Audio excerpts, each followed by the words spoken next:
fil des ans, de nombreuses questions historiques ont trouvé des réponses. Mais les découvertes présentées dans la vidéo d'aujourd'hui sont tout le contraire. Elles laissent les experts perplexes et montrent une fois de plus à quel point nous en savons peu sur le passé.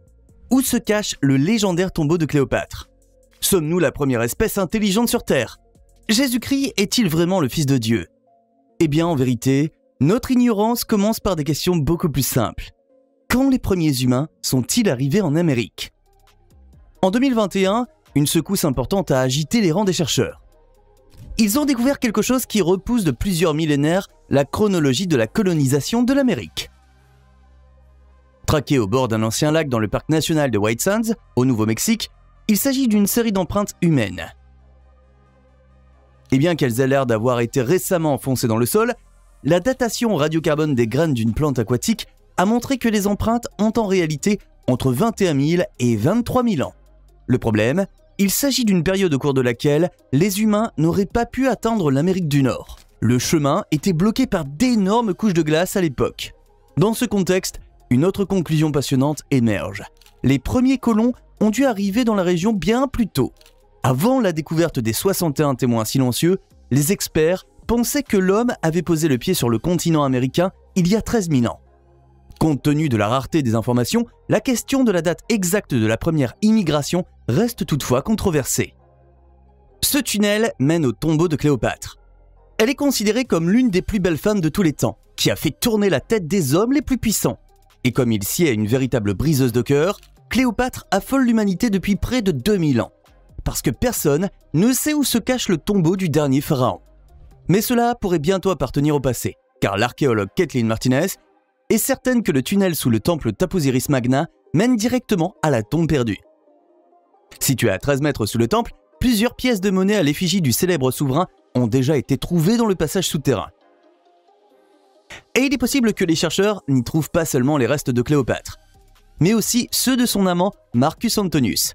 Cependant, il y a aussi des voix sceptiques. Les pharaons égyptiens n'étaient généralement pas enterrés dans les temples ou des tunnels. Homo naledi avait 100 000 ans d'avance sur nous. Comment les fossiles d'Homo naledi se sont-ils retrouvés dans l'inaccessible grotte de Rising Star en Afrique du Sud? Les représentants de cette espèce du genre Homo sont-ils morts ici? Ou leurs corps sans vie ont-ils été délibérément déposés ici et donc enterrés? Le paléontologue Lee Berger est un fervent défenseur de cette dernière théorie. Avec son équipe, il a mené des recherches approfondies dans la grotte de Rising Star et a permis de mettre au jour cette espèce jusqu'alors inconnue. Outre l'endroit isolé où les fossiles ont été retrouvés, Berger estime que deux autres circonstances plaident en faveur de la théorie de l'enfouissement. D'une part, les squelettes ne présentent pas de traces de morsures d'animaux sauvages. Ils sont pratiquement intacts et ont apparemment été déposés avec soin. D'autre part, et c'est encore plus passionnant, un individu était probablement accompagné d'un outil en pierre. L'Homo naledi a donc peut-être même cru à la vie après la mort. Le tombeau de Jésus a été ouvert. L'église du Saint-Sépulcre à Jérusalem prétend se trouver à l'endroit même où Jésus-Christ a été enterré. Messie ressuscité, et 2000 ans plus tard, le tombeau de Jésus devait être rouvert pour la première fois depuis des siècles et révéler quelque chose qui a bouleversé la vision du monde des chercheurs. Jusqu'alors, les experts pensaient que la chapelle funéraire, mondialement connue, avait été construite au XIIe siècle. Eh bien, tu peux te tromper sur ce point. L'analyse des matériaux de construction a montré que l'église a été construite vers l'an 345. Dans le cadre d'importants travaux de restauration, des chercheurs de l'Université technique d'Athènes avaient retiré la dalle de marbre du Saint-Sépulcre du Christ. C'est alors que, de façon surprenante, une deuxième dalle a été mise au jour. Une analyse chimique du mortier utilisé a finalement fourni la nouvelle datation. Jésus avait-il un frère? Il suffit parfois d'une seule phrase pour déclencher un débat passionné. Jacob, fils de Joseph, frère de Jésus. Cette inscription orne ce que l'on appelle l'ossuaire de Jacob, une boîte à os en calcaire qui aurait été découverte il y a quelque temps dans la collection d'antiquités de Tel Aviv. Cependant, l'histoire controversée de la découverte de l'artefact remonterait encore plus loin. Il aurait été découvert par des pilleurs de tombes à Jérusalem et se serait retrouvé dans le commerce des antiquités dans les années 70. Après que l'objet a été rendu public, son authenticité a été vérifiée par une équipe d'experts. Les experts sont arrivés à la conclusion que l'inscription de l'ossuaire avait été ajoutée ultérieurement. Il s'agit donc d'un faux.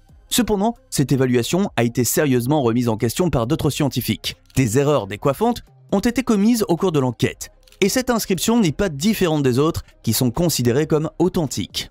As-tu déjà vu un bébé Bouddha? En général, nous avons tendance à situer le bouddhisme en Asie de l'Est. Alors, que fait une statue de Bouddha vieille de plusieurs siècles en Australie?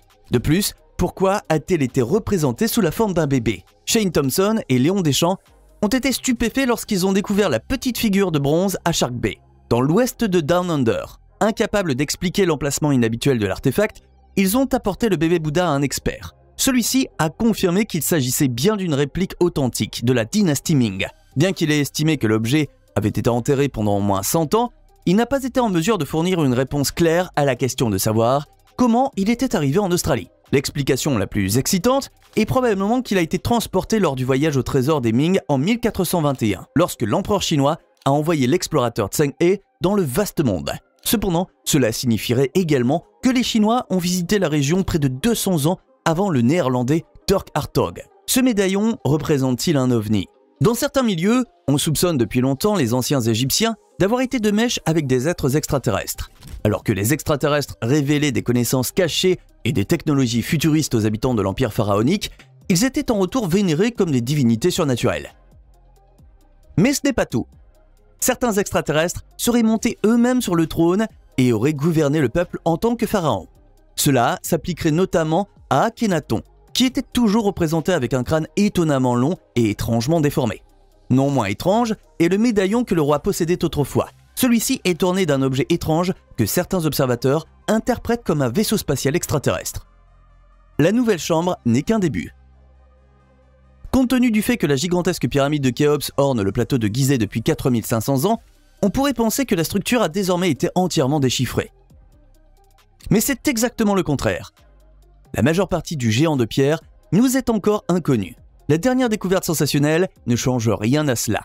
Au début de cette année, les chercheurs ont découvert ici une nouvelle chambre de plus de 2 mètres de haut et 9 mètres de long.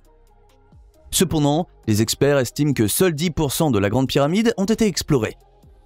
Personne ne peut dire à l'heure actuelle quels secrets passionnants dorment dans les 90% restants. Quel est l'âge réel de la pyramide? Ton pouce est-il accéléré lorsque tu as entendu l'affirmation 4500 ans? Oui, nous savons aussi que la datation officielle de l'âge de la pyramide de Khéops est parfois fortement contestée. Et les résultats d'une analyse récente ne contribuent pas vraiment à rassurer les gens. On se souvient, tout ce qui a été trouvé dans la Grande Pyramide jusqu'à présent, c'est une boule de granit, un crochet en cuivre et quelques fragments de bois de cèdre. Le plus étrange, c'est que l'on pensait que le bois avait été perdu pendant des décennies car il était stocké dans la mauvaise section du musée de l'université d'Aberdeen. En 2020, cependant, il a été redécouvert et examiné scientifiquement, avec pour résultat qu'elle est 500 ans plus vieille que la pyramide. L'explication vague des chercheurs est que les Égyptiens ont probablement réutilisé le bois pendant un demi-millénaire parce qu'il était vraiment précieux. Ce crâne ne correspond pas à l'évolution des humains. Comment faire face à des fossiles qui ne correspondent tout simplement pas à l'histoire de l'évolution des humains? Découvert près de la ville chinoise de Harbin, l'énigmatique crâne ancien soulève précisément cette question. L'état actuel des recherches indique seulement que nous avons affaire à une espèce humaine jusqu'alors inconnue. Homo longi, ou l'homme dragon. Curieusement, le fossile présente à la fois des caractéristiques préhistoriques et modernes. La place de l'Homo longi dans l'arbre généalogique humain est encore totalement incertaine. Avons-nous mal identifié l'espèce? D'un mystère crânien à l'autre, les fossiles vieux de 1,85 million d'années déterrés en Géorgie montrent que les représentants du genre Homo ont atteint l'Eurasie 300 000 ans plus tôt que ce que l'on supposait. Cependant, une découverte se distingue nettement de toutes les autres. Le crâne 5 est exceptionnellement bien conservé, qui présente des caractéristiques particulières qui n'ont encore été observées sur aucun autre fossile d'Homo.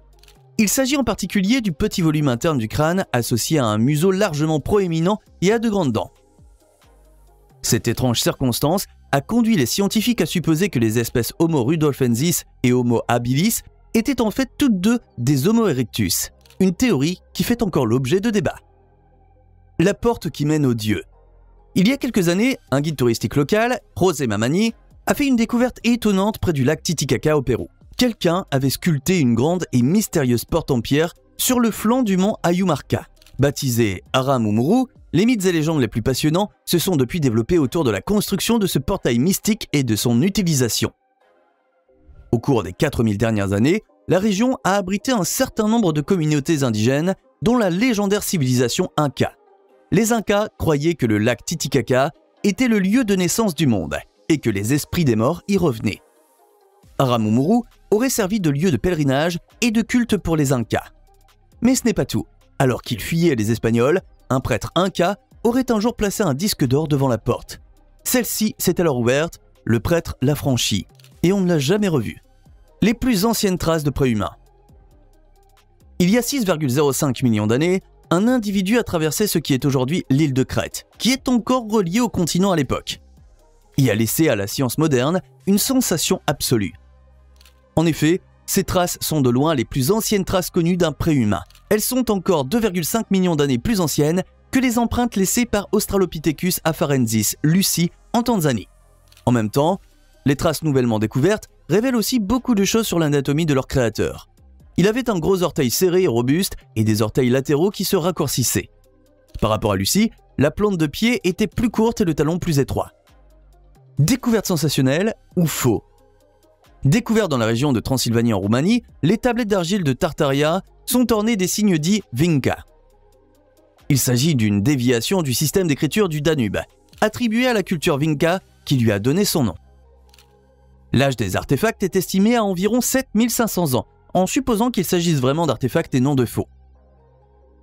La théorie du faux a été avancée par Erika Kazim, mais elle a reçu peu de soutien et est rejetée comme infondée par la plupart des chercheurs. Les 10 commandements précolombiens. La soi-disant pierre du décalogue a un problème, parce qu'elle ne devrait pas exister sous cette forme. En effet, bien que le bloc rocheux contienne une version abrégée des 10 commandements en caractère hébraïque ancien, il est situé près de Los Lunas, dans l'État américain du Nouveau-Mexique. Certains experts affirment que l'inscription est authentique et remonte en fait à l'Antiquité, mais d'autres pensent qu'il s'agit d'un canular moderne. Appuie sur s'abonner et ne manque plus jamais une vidéo passionnante.